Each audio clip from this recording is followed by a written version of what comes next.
All right, good morning. Today's going to be a very interesting little topic that we're going to cover. But before we do, my name is Jay. I am the owner of Section8Consulting.com. And we've been working on getting our video studio here set up. Looks like we're still a bit off, probably spaced too far. But anyways, for this video, we'll be talking about Section 8 and the funding. There has been an aggressive amount of news and the idealism that there's a high potential that many of the programs would be cut, but we finally got word from the managing director of government affairs. We usually get HUD reports and director reports.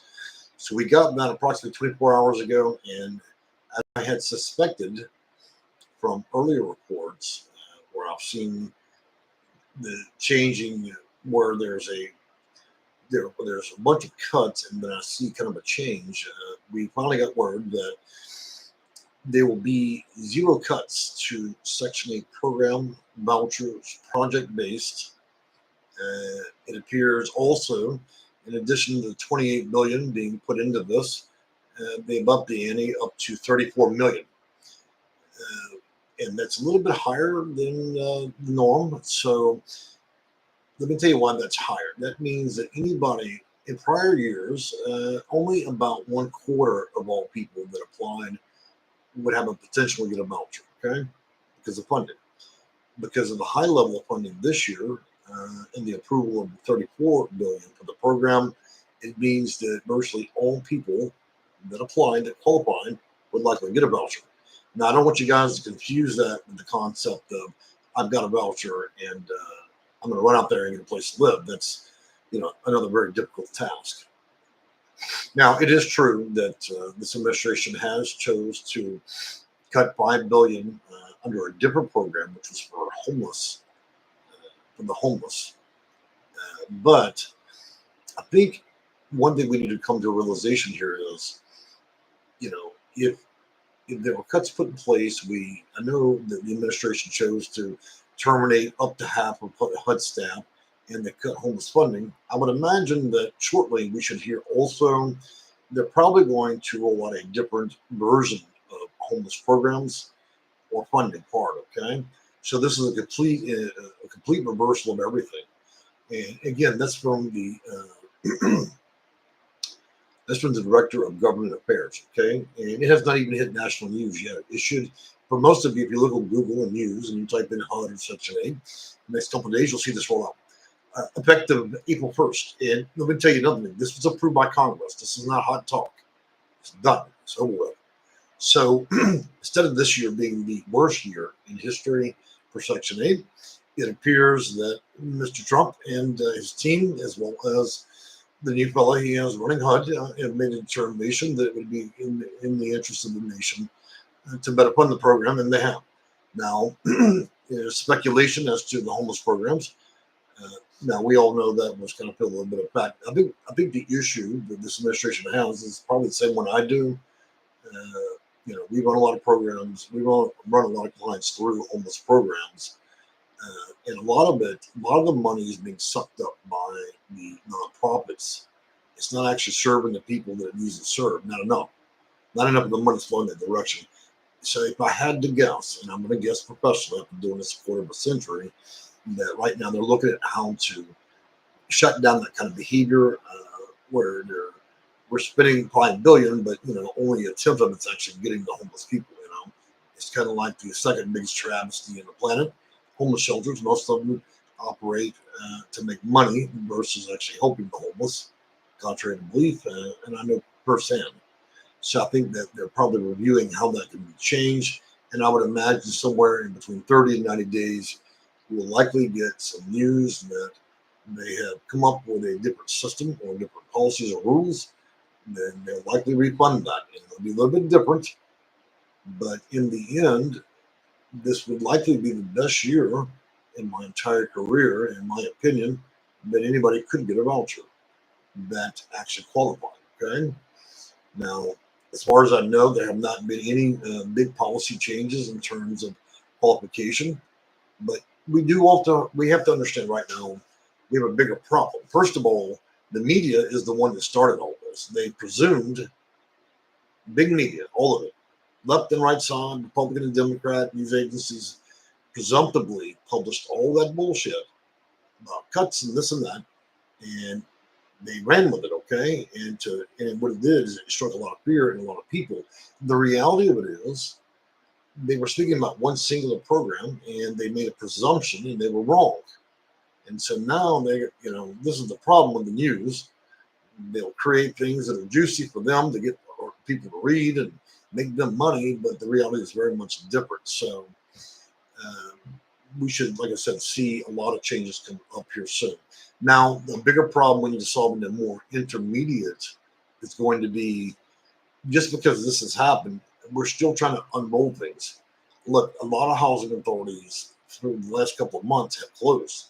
Many of them refuse to do business because they're feeding into the agenda of the news. In other words, a lot of them are not even going to prepare. A lot of these housing authorities and their officials are not even going. They're going to the news rather than the government to ask what's going on. And so they're closing housing authorities for no reason. So there is not going to be any problems going forward, but it's going to take a little while to get it across to all the PHAs or public housing authorities that they need to reopen the doors and quit following the guidance of the national news. You need to contact HUD. You need to contact a government official or Congress to make these determinations. You don't pick up Yahoo News and then begin making decisions for people that have a voucher. And now, in better news, those of you who are landlords, there'll be no interruption to your payments. You're at no risk, and you're probably in a better position you'll likely be for a long time. So the market will stabilize. In my opinion, it should stabilize, and we should have the full cooperation of most PHAs, public housing authorities, and all the big issues we're dealing with right now. I would imagine should about 4-month mark, the last few stragglers should understand at that point they can operate, and there is money. Also, I want you guys to join me for another video I'm going to make, okay? Because there's been a very interesting concept brought to the table, and that is, most of you don't know this, but 1/4 of the United States is owned by the U.S. government. Okay, we're not just talking about parks. 1/4 of all land. Now, I don't have the official numbers or source. Okay, let's just say around a quarter.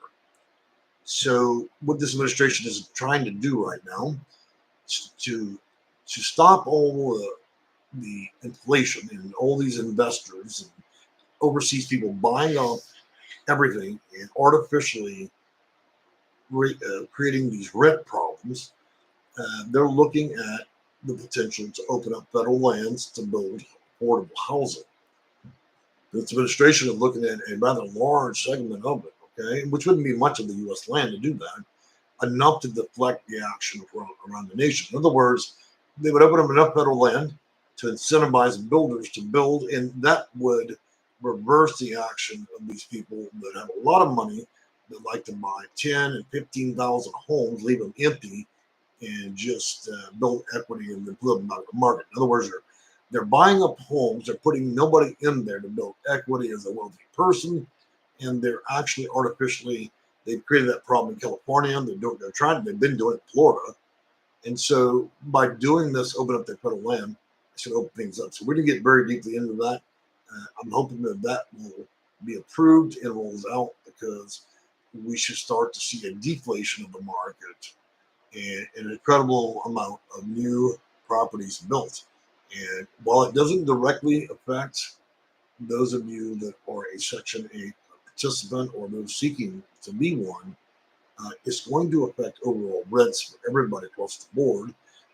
It's going to incentivize low-income housing and the building of it, because it will be a requirement. If you're going to we're going to open federal lands, there has to be rules. We open up this land, you're going to have to allow a certain portion of it to low-income individuals and Section 8 participant programs. So again, from the government, this has been issued by, again, I'm going to make sure I get the gentleman's name right. The Director of Government Affairs and Congress have approved approximately 28 billion on the books. They've raised it to 34 billion. There will be zero cuts. We're overfunded at this point. That will be effective April 1st. Many of you, again, will see that across national news. So there's nothing to be in fear of anymore. However, we must understand that since many public housing authorities, many of you believe that HUD is the housing authority. It's not. So let me just explain something about that to help you guys out. So a lot of my clients, they call our office and they say, "Oh man, I hate HUD, or I hate the housing authority." Look, HUD is a federal agency. Housing authorities are not federal agencies. These are either city owned or privately owned. They accept funds from Congress issued through HUD. HUD's purpose is to watch how the money is being spent, disperse that money, and then, of course, if there's an issue with a public housing authority or the workers or other issues, they investigate that. Okay, HUD is not the person that cuts vouchers.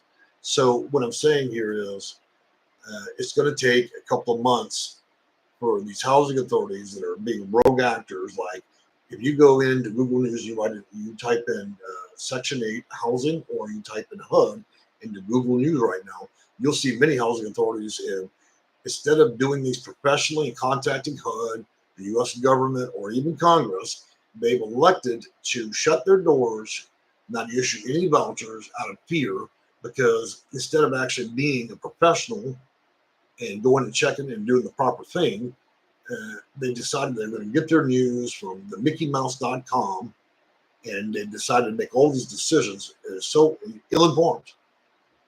So it's going to take a while to get everybody back on board. That's the problem. That I'm really against housing authorities. I don't think that they serve a necessary purpose in my mind. I would rather have federal employees oversee the whole program. At least we can establish these people have PhDs. They have real educations. They don't hire streetwalkers to be caseworkers, stuff like that. It would be much better managed by the government than it would be to the random people that they find under the bridge and on Craigslist to become caseworkers and managers of these little private housing authorities that are further incentivized by money.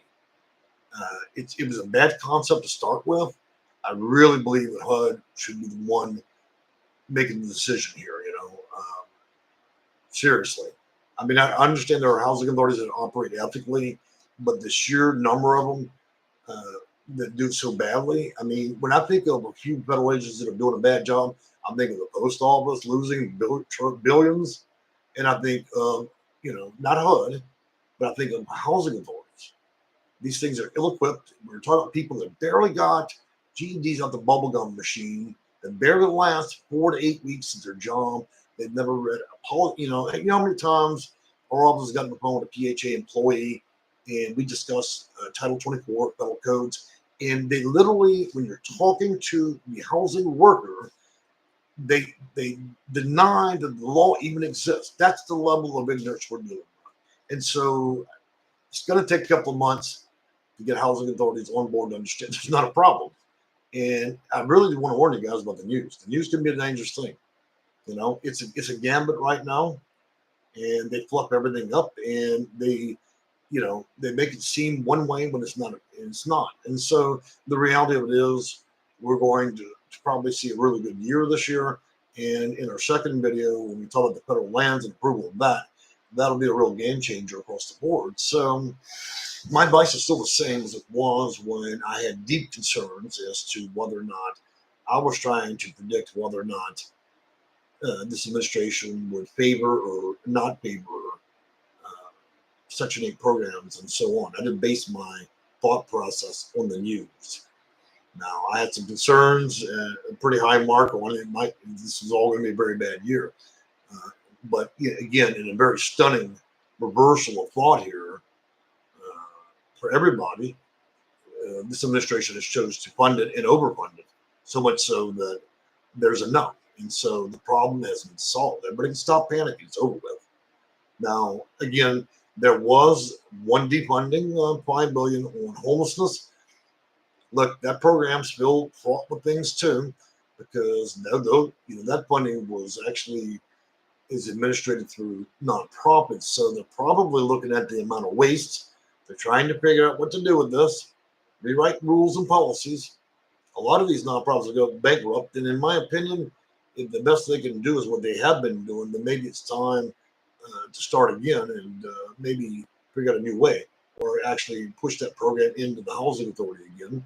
So I imagine that will be revisited in a couple of months. Likely they'll refund that, but it'll be something different. So we'll have to kind of look at how that's going to play out.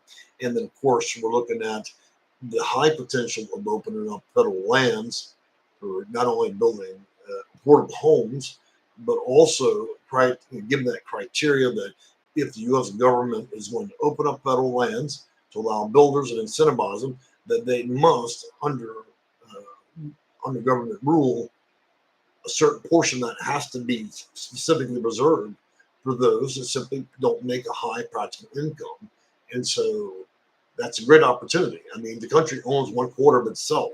The United States, basically owns roughly 1/4 of all the land in the U.S. So I don't see why we can't open up a few million acres. I mean, there's plenty of land we've got deer running on, and nothing's going on. We're not talking about closing. We're not talking about building over a national park. So the real concept and idea here is we need to give it a couple of months for things to get everybody on board, for the PHAs to cooperate, reopen, and then get past their diluted actions and closing and not wanting to do anything. Another excuse for them to not work, I suppose. You all know I don't advocate for housing authorities. That's certainly true. And then, we're going to be on a very strong video run here. My hope is to run through a system of videos to address seniors, veterans, disabled.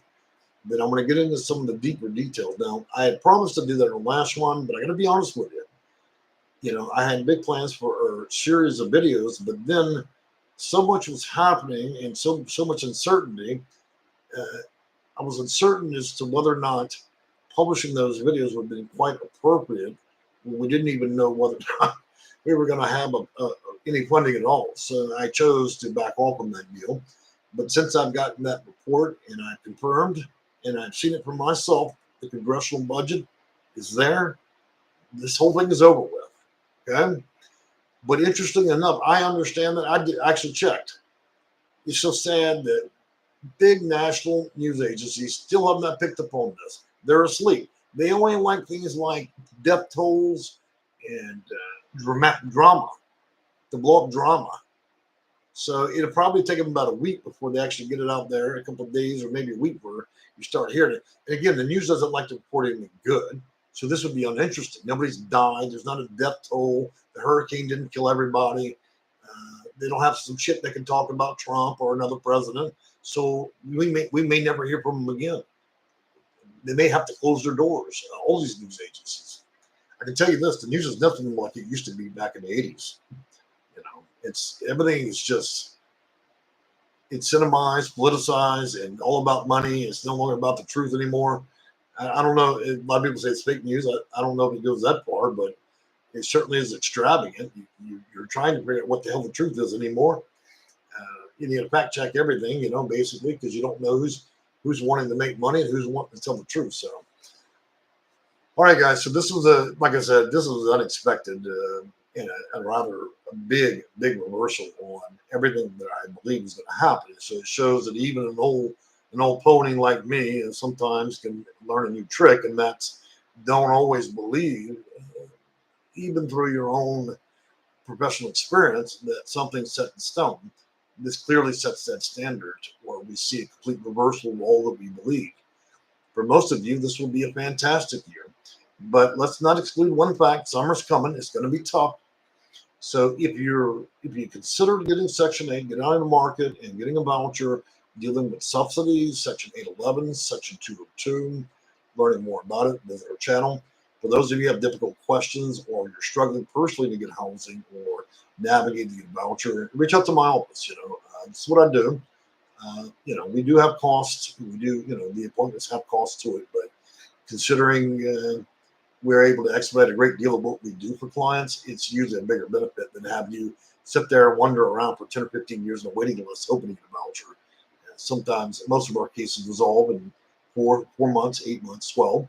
And I'm still looking at the number right now because I was concerned this was going to move into a year and a half to get a voucher for most of our clients. But with this, I'm going to be looking over the next 90 days to see if we can expedite close most of these that we have on our books right now. So most of you need to plan appropriately, okay? Because when this does hit national news, and it will shortly, there's going to be a big competition. Because when you overfund something and you tell everybody in America, oh yeah, everybody that could qualify at this point, there's enough funding to get everybody rather than just a quarter. There's going to be a bull's rush this summer. So right now we're in favorable times, April, May, but June, July, and August it's going to be high competition, and then we get into what I call the golden period. That's going to be October, November, December, and then the extremely good period, January, February, March, and April. So now's the time to react. And honestly, I am so glad because I'll tell you, it just about stressed me out. I had hundreds of calls all over the nation in our office, and people worried. I was concerned that some people were going to take their life. It was just too much for a lot of people, and also landlords, because landlords are going out and put their neck on the line to help some of the most vulnerable people in America, including veterans. And they felt they were being repaid badly, and I was scared. I was concerned we were going to lose half the landlords in America. This proves that resolve that it will not happen, and there'll be no further action here or problem that I can see.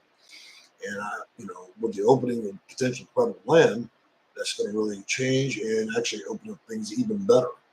So all those considering, get out there, get your application started, get ready. Seriously, get ready because summer's coming. So anybody who wants to verify that information, you can reach out to your local Congress. You can reach out to the Director of Government Affairs. They can verify that. They can also verify the federal budget, and so that makes that clear. In my opinion, the $5 billion that we lost on homeless housing and programs through continuum of care, that likely will be refunded very shortly. I think around 90 days, and then there may be some changes to that system. So we'll kind of get through that as it happens. And I think that's all that I can really report for now. I wanted to get it out as quickly as I could to you guys, and I see a lot of handshakes and emojis going on here, so clearly everybody's pleased. All right, so I'm going to go over some comments here. I know you guys are commenting at a rapid pace. I'm going to take a sip of my coffee.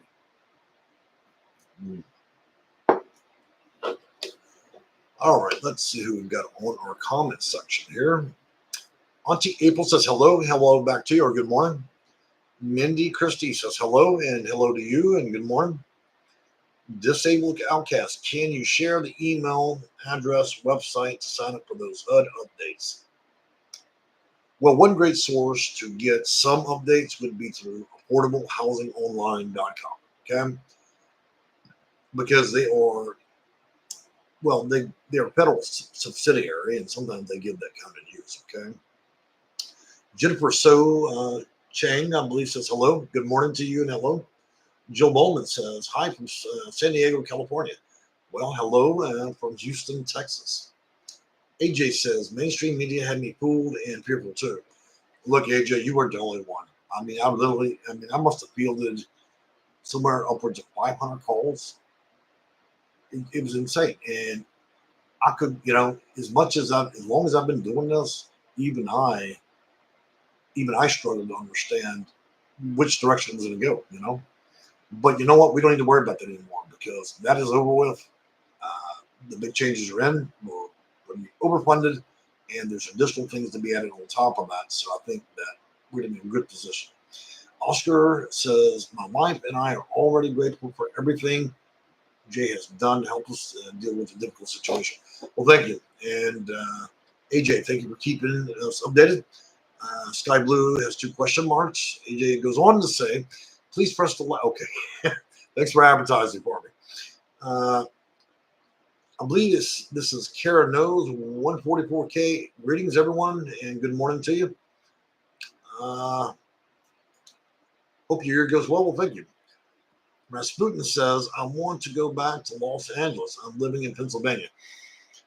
Now, I find maybe moving to Los Angeles a big jump because Los Angeles certainly might be a great place to move, but I don't think they're going to solve the high rents there immediately. So for those of you looking to jump back into the fire of California, Toronto market, or LA, you might want to do that slowly, okay?